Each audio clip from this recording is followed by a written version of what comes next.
जिलाधिकारी शैलेंद्र कुमार सिंह ने देश के 74वें गणतंत्र दिवस के अवसर पर कलेक्ट्रेट भवन पर राष्ट्रीय ध्वजारोहण करने के पश्चात कहा कि 26 जनवरी का राष्ट्रीय पर्व उन्हें अपने गौरवशाली संविधान के प्रति प्रतिबद्धता का सुअवसर प्रदान करता है।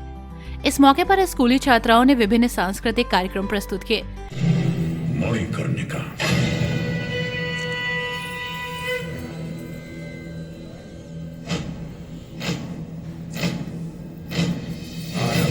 प्रचंड बोल मस्तकों के झुंड, आज जंग की घड़ी की तुम गुहार दो।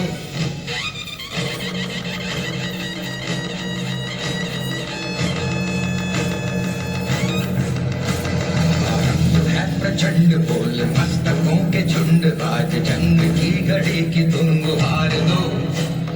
मान मान शान या की जान का हो दान, आज एक धनुष के बाण पे उतार दो। प्रचंड बोल मस्तकों के झुंड, आज जंग की घड़ी की तुम गुहार दो। मान मान शान या की जान का हो दान, आज एक धनुष के बाण पे उतार दो। आरंभ है प्रचंड। जहां एक तरफ रानी अपने सैनिकों के साथ अभ्यास कर रही थी, वहीं दूसरी ओर अंग्रेजों ने झांसी पर हमला बोल दिया। सैनिकों, पंडोरा पर कब्जा करने का वक्त आ गया है। क्या तुम तैयार हो?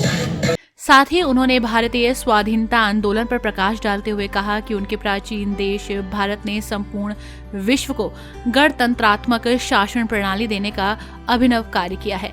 और उन्होंने कलेक्ट्रेट कर्मियों को आत्मचिंतन और आत्म मंथन करने का आह्वान करते हुए कहा कि गणतंत्र दिवस उन्हें ये विश्लेषण करने का अवसर प्रदान करता है कि वो अपने संवैधानिक दायित्वों के निर्वहन की कसौटी पर कितने खरे उतरे हैं और उन्हें अपनी कमियों को भविष्य के लिए किस प्रकार दूर कर संवैधानिक कर्तव्यों का सही मायनों में अनुसरण करना है। इस अवसर पर जिलाधिकारी ने भारत का संविधान पुस्तक का वितरण किया और आयुष्मान योजना के अंतर्गत CL गुप्ता चिकित्सालय और पंडित दीनदयाल उपाध्याय चिकित्सालय के चिकित्सकों को भी सम्मानित किया। गणमान्य नागरिकगण, जो सबसे पहले 74वें गणतंत्र दिवस के अवसर पर मैं आप सभी लोगों को बधाई देता हूं, मुबारकबाद देता हूं। निश्चित रूप से ये अवसर हम लोगों को गर्व करने का है कि जब 1947 में हमारा देश आजाद हुआ तो एक ऐसा देश ब्रिटिशर्स छोड़कर चले गए थे जिसके पास अपने संसाधन नहीं थे, व्यवसाय की अपॉर्चुनिटी नहीं थी, आम जनमानस बिल्कुल असहज स्थिति में था। लेकिन धन्यवाद मैं दूंगा इस देश की जनता को, धन्यवाद दूंगा यहाँ के माननीय जनप्रतिनिधियों को, जिन्होंने निरंतर अपने प्रयास से इस देश को आज विकास की ऊंचाइयों की तरफ लगातार ले जा रहे हैं। और निश्चित रूप से इसमें आप सभी लोगों का बहुत बड़ा योगदान रहा है, यहाँ के आम जनमानस का योगदान रहा है कि जब आपने अपने जनप्रतिनिधियों को चुना तो आपने पूरे अपने विवेक का परिचय दिया और देश को आगे ले जाने में आप लोगों ने सबने योगदान दिया।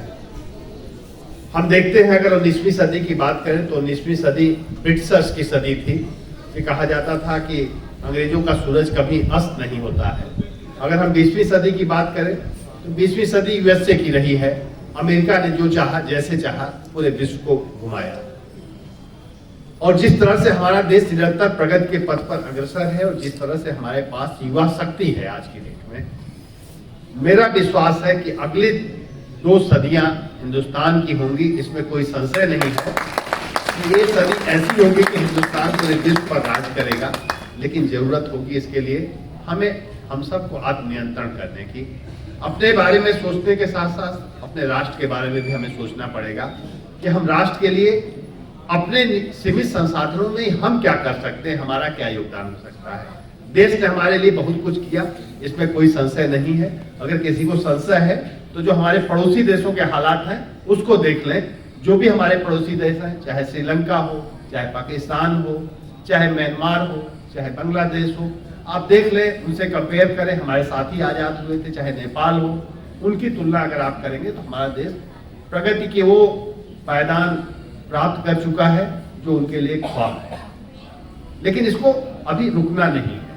अभी ऐसा नहीं है कि राजनीतिक आजादी जरूर मिल गई है आर्थिक रूप से भी काफी आगे हम बढ़ चुके हैं, लेकिन अभी हमें सामाजिक फ्रंट पर बहुत काम करना है। सामाजिक आजादी की भी जरूरत है। समाज में तमाम तरह की बुराइयां हैं जो हमारा संविधान जिसकी अनुमति नहीं देता है। एक दूसरे के प्रति भाईचारे की निगाह रखना, एक दूसरे के प्रति सम्मान की भावना रखना, जाति धर्म से ऊपर उठकर अपने राष्ट्र के बारे में सोचना, ये हम सब लोगों का दायित्व है। आप सब लोगों से, यहाँ जो हमारे कलेक्ट्रेट कर्मी हैं, जो इस परिसर में विभिन्न कार्यालय हैं उनके जो कर्मी हैं, हम आप लोगों से यही आग्रह करेंगे कि हम एक ऐसी जगह पर बैठे हैं कि इस राष्ट्र के बेहतरी के लिए हम बहुत कुछ कर सकते हैं।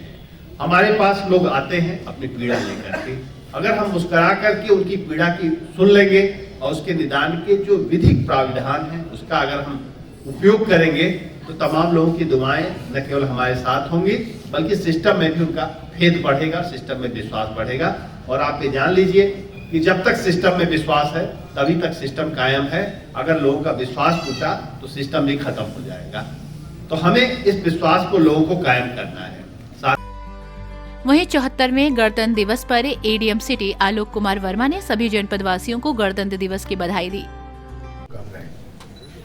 मित्रों, जब रावी नदी के तट पे 26 जनवरी 1930 को जब तिरंगा झंडा फहराया गया था, उस वक्त हालांकि भारत गुलाम था, लेकिन हमारे देश के अग्रणी नेता पंडित जवाहरलाल नेहरू ने अपने आप को स्वतंत्र घोषित कर दिया। जब 15 अगस्त 1947 को हम जब आजाद हुए, राष्ट्र तो बन गया, लेकिन राष्ट्र का स्वरूप कैसा होगा, उसमें कौन कौन से सिद्धांत होंगे, क्या क्या दायित्व होंगे सबके, ये निर्धारित करने के लिए हमारे पास कोई साधन नहीं था। पूरे 2 वर्ष 11 महीने और 6 दिन की मेहनत के बाद हमारी संविधान प्रारूप समिति ने अपना एक संविधान का हमारे सामने रखा और फिर उसके प्रियम्बल में हमने, अभी आपने पढ़ा जैसा कि डीएम साहब ने शपथ दिलाई थी, हमने उस संविधान को आत्मार्पित किया। हम उस संविधान को त्याग नहीं सकते, हमने उसको आत्मार्पित कर लिया। और आज आत्मार्पित करने के बाद 74 वर्ष हो चुके हैं, हमारा डेमोक्रेटिक सिस्टम इतना मजबूत हो चुका है और आज भी हमारा वो संविधान उतना ही रिलेवेंट है, उतना ही प्रासंगिक है जितना तब था। यहाँ तक कि कई बार बाद के दिनों में भी हमारे संविधान की कुछ चीजों को हमारे कुछ पड़ोसी देशों ने उसमें से कुछ सेक्शंस को नकल भी किया। ये सिर्फ इतना सा सिद्ध करता है कि हमारा देश कितना सेक्युलर और डेमोक्रेटिक सिस्टम हमारा कितना मजबूत है। आगे भी, क्योंकि आज समय कम है, कहीं और भी वहीं गणतंत्र दिवस के मौके पर कलेक्ट्रेट के प्रशासनिक अधिकारी अरविंद कुमार वर्मा ने सभी को गणतंत्र दिवस की हार्दिक शुभकामनाएं प्रदान की।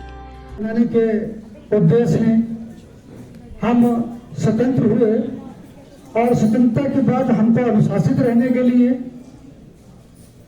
आज के दिन बाबा साहब भीमराव अंबेडकर की समिति द्वारा रचित संविधान अनुपालन के लिए हमको मिला। मैं आभारी हूँ आदरणीय गया प्रसाद जी का कि जिन्होंने आज सभी संभ्रांत व्यक्तियों को संविधान की एक एक प्रति यहाँ पर उपलब्ध कराई। और निश्चित रूप से आज मूल रूप से जो आवश्यकता है वही यही है कि जो हमारा संविधान है हम उनको पढ़ें। हर एक व्यक्ति के घर पर यदि हमारे संविधान की पुस्तक हो तो निश्चित रूप से जो हमारे आने वाली संस्थियां हैं वो भी उसको पढ़ेंगी और पढ़ने के बाद उस पर अमल करेंगी और सही दिशा में चलते हुए अनुशासित रहकर चलेंगी और देश का विकास भी उसी अनुशासन के माध्यम से ही संभव हो पाएगा। इस अवसर पर अपर जिलाधिकारी प्रशासन सुरेंद्र सिंह, अपर जिलाधिकारी नगर आलोक कुमार वर्मा, अपर जिलाधिकारी वित्त एवं राजस्व युगराज सिंह, नगर मजिस्ट्रेट ज्योति सिंह सहित कलेक्ट्रेट परिवार के समस्त अधिकारी और कर्मचारीगण उपस्थित रहे।